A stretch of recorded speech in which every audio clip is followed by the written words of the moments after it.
Les forces vives du pays a un pacte social pour la paix et le bien vivre ensemble.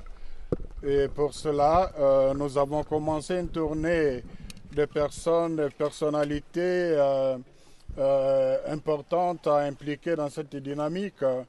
Et nous avons pensé que la FCM 23 ont quand même une grande contribution à apporter dans cette dynamique de la construction de la paix, parce que pour les deux églises, l'année 2025, c'est l'année de la paix. La priorité, notre priorité, c'est la paix.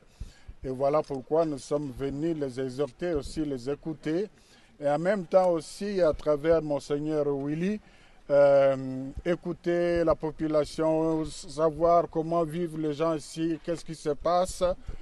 Et je salue l'accueil qui nous a été réservé. AFC et M23, bar M23 représenté par Corneille Nanga, nous a expliqué les raisons de leur agir. Ce n'est pas à moi de le dire parce que je ne suis pas leur porte-parole, mais à ce stade, je peux dire qu'en les écoutant, ça nous a motivé davantage de travailler dans le sens de ce pacte-là. On a compris qu'il y a beaucoup de choses qui pourront être réglées si les Congolais se mettaient autour d'une table. C'était aussi l'occasion de partager avec eux les préoccupations des Congolais sur la perte de la balkanisation, l'exploitation illicite de matières premières. Là aussi, on a eu des réponses assez rassurantes qui ne sont pas dans la dynamique de la balkanisation, ils ne sont pas dans la dynamique de l'exploitation illicite. Ils nous ont expliqué un peu comment ça se passe dans ce domaine-là. Et c'était aussi l'occasion de faire des plaidoyers pour l'ouverture de l'aéroport, du port, mais aussi pour obtenir l'arrêt de la guerre le plus tôt possible, parce que nous restons convaincus que la solution à cette crise n'est pas militaire. Alors, qui répondez-vous à l'UDPS et à l'Union sacrée qui se sont ouvertement opposés à votre initiative? J'ai suivi cet imbroglio-là parce que j'ai dit imbroglio. Vous avez suivi, nous avons été reçus par le chef de l'État qui est leur autorité morale. D'ailleurs, c'est la presse présidentielle qui a relayé l'interview que nous avons accordée. Le chef de l'État a salué l'initiative qu'il a taxée de louable, pour reprendre son expression. Il a encouragé l'initiative. Il a dit qu'il accueillait ça respectueusement. Je reprends les mots du chef de l'État. Alors quand j'entends notre son de cloche, je crois que ça n'engage que ceux qui ont parlé. Et puis nous demeurons dans notre démarche pastorale. Nous sommes convaincus de ce que nous voulons faire et nous savons que la majorité des Congolais ne souhaitent que la paix et le plus vite possible.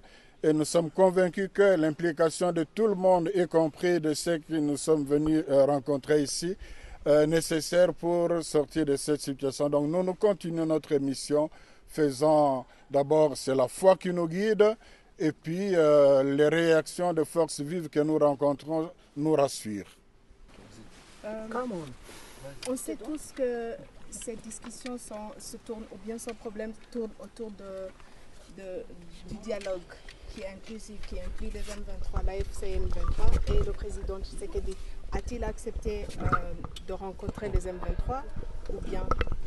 D'abord, nous évitons le terme dialogue qui est pollué dans le contexte de notre pays. Nous parlons de forum national, un forum pour le consensus national. Et cela, qui dit consensus, toutes les parties prenantes doivent être impliquées. Lors de notre rencontre avec le chef de l'État, nous lui avons dit clairement que nous rencontrerons même nos compatriotes qui sont dans AFC M23. A-t-il accepté?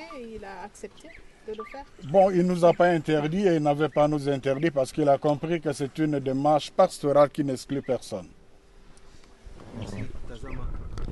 Éminence, vous êtes assis à Goma, mais il y a en attendant les affrontements qui continuent dans le territoire de Kabylie. Quelles sont les assurances ici à Goma où vous êtes en train de retrouver l'AFC M23 et votre démarche va aller jusqu'au bout et pour le bien-être des Congolais? Nous sommes venus justement les sensibiliser à ceux qui nous ont bien accueillis. Nous sommes d'accord avec eux que on peut s'engager à trouver une solution pacifique le plus tôt possible pour que la guerre s'arrête.